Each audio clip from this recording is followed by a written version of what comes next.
ഇടുക്കി വണ്ടിപ്പെരിയാറിന് സമീപം ഗ്രാമ്പിയിൽ ജനവാസ മേഖലയ്ക്ക് സമീപം കടുവയെ കണ്ട സ്ഥലത്ത് വനംവകുപ്പ് കൂട് സ്ഥാപിച്ചു.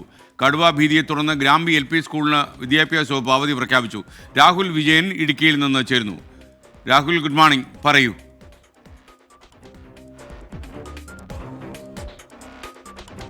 വലിയ ആശങ്ക ഈ നാട്ടുകാർക്കുണ്ട് എന്നുള്ളതാണ് ഏറ്റവും പ്രധാനപ്പെട്ട കാര്യം. കഴിഞ്ഞ 3 ദിവസമായിട്ട് ഈ കടുവ ഈ ജനവാസ മേഖലയോട് ചേർന്ന് ഉണ്ട് എന്നുള്ളതാണ് ഏറ്റവും പ്രധാനമായി നമുക്ക് മനസ്സിലാക്കാനും കഴിയുന്നത്. അതിന്റെ ദൃശ്യങ്ങൾ സഹിതം പുറത്തു വരികയും ചെയ്തിട്ടുണ്ട്. നമ്മൾ ഈ നിൽക്കുന്ന അല്ലെങ്കിൽ ഈ ദൃശ്യത്തിൽ കാണുന്ന ഭാഗത്താണ് കടുവയുള്ളത്. അതിന് കാലിനൊരു പരിക്കുണ്ട്. അതുകൊണ്ട് തന്നെ കൂടുതൽ ദൂരം സഞ്ചരിക്കാനോ ഇര തേടാനോ കഴിയില്ല. അതുകൊണ്ട് ഈ പ്രദേശത്ത് തന്നെ ചുറ്റിക്കറങ്ങി ഇങ്ങനെ നിൽക്കുകയാണ്. ഇതിന് തൊട്ട് ചേർന്നാണ് ഈ വെടിക്കുഴിയിലെ ഈ ലയങ്ങളെല്ലാം ഇവിടെ സ്ഥിതി ചെയ്യുന്നതും. ഒരുപാട് ആളുകൾ തിങ്ങിപ്പാർക്കുന്ന ഒരു സ്ഥലം കൂടിയാണ്. തൊട്ടടുത്തൊരു സ്കൂളുണ്ട്. ആ സ്കൂളിൽ നിന്ന് അവധി പ്രഖ്യാപിക്കുകയും ചെയ്തിട്ടുണ്ട്. ഈ പെരിയാർ വന്യജീവി സങ്കേതത്തിൽ നിന്ന് എത്തുന്ന കടുവയാണ് ഇതെന്നാണ് വനം വകുപ്പ് പറയുന്നത്. എന്തായാലും ഇതിന് നടക്കാൻ കഴിയാത്തൊരു സാഹചര്യം അല്ലെങ്കിൽ കൂടുതൽ ദൂരം സഞ്ചരിക്കാൻ കഴിയാത്തൊരു സാഹചര്യത്തിലേക്ക് പോയതുകൊണ്ടാണ് ഇതിനെ കൂട് വെച്ച് പിടികൂടി ഉൾവനത്തിലേക്ക് തുറന്നുവിടാനൊരു തീരുമാനത്തിലേക്ക് വനം വകുപ്പ് പോകുന്നത്. അതിന്റെ ഭാഗമായിട്ടാണ് ഇപ്പോൾ നിലവിൽ ഈ കൂട് ഇവിടെ സ്ഥാപിക്കുകയും ചെയ്തിട്ടുള്ളത്. ആടിനെ കെണിയൊരുക്കിക്കൊണ്ടുള്ള കൂടാണ് ഇവിടെ സ്ഥാപിക്കുകയും ചെയ്തിട്ടുള്ളത്. ഇന്നലെ വൈകിട്ടും ഇവിടെ വനം വകുപ്പിന്റെ പരിശോധന ഉണ്ടായിരുന്നു. ഇപ്പോഴും പരിശോധന നിരീക്ഷണം തുടരുന്നുണ്ട്.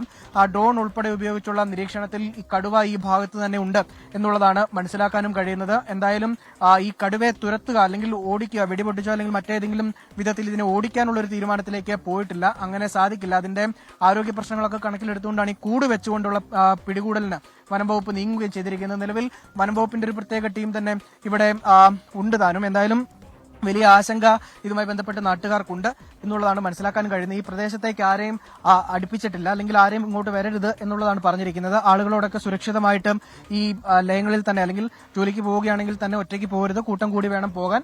മാത്രമല്ല ഇതിലൂടെ ഒറ്റയ്ക്ക് നടക്കരുത് എന്നുള്ള നിർദ്ദേശങ്ങളൊക്കെ കൊടുക്കുകയും ചെയ്തിട്ടുണ്ട്.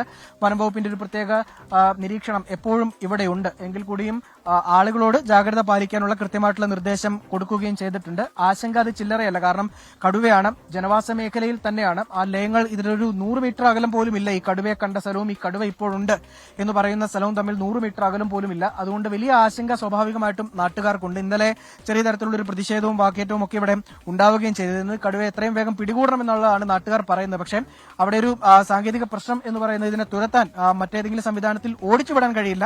ഈ കൂട്ടിൽ സ്വമേധയാ കയറിയെങ്കിൽ മാത്രമേ അതിനൊരു സാഹചര്യം അല്ലെങ്കിൽ ഈ കടുവ ഇവിടുന്ന് മാറ്റാൻ കഴിയുകയുള്ളൂ എന്നുള്ളതാണ് വനംവകുപ്പ് പറയുന്നത്. അതിനുള്ള എല്ലാ സജ്ജീകരണങ്ങളും വനംവകുപ്പ് ഒരുക്കിയിട്ടുണ്ട്. ആളുകൾ ജാഗ്രതയോടുകൂടി ഇവിടെ തുടരുന്നു എന്നുള്ളതാണ് മറ്റൊരു പ്രധാനപ്പെട്ട കാര്യവും. SK